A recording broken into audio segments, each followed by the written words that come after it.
Flavien, sapeur-pompier professionnel, est rentré de Mayotte il y a quelques jours seulement. Dans cet hangar de 800 mètres carrés, lui et ses collègues réceptionnent le matériel à donner aux collectivités sur le terrain. On est sur une tronçonneuse qui servira en don pour les associations qui en ont besoin sur le terrain. Par exemple, là sur Mayotte, on en a eu besoin, nous, pour tronçonner des bambous géants qui sont tombés, des arbres cocotiers, etc.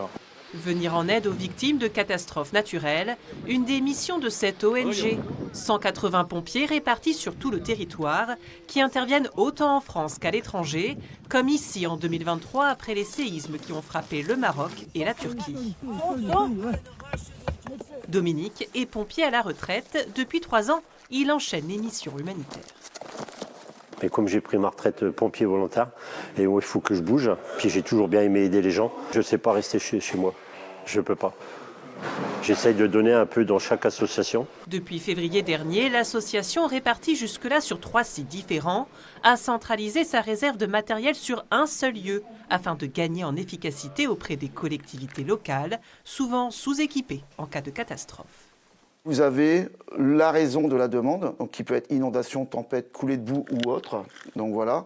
Et là, la collectivité locale va avoir le matériel qu'elle peut disposer. Une association qui est capable actuellement de donner 100, voire maintenant 200 groupes électrogènes immédiatement pour une collectivité locale, c'est unique en France. Des secouristes particulièrement sollicités pendant les inondations qui ont touché le Pas-de-Calais en 2023 et 2024.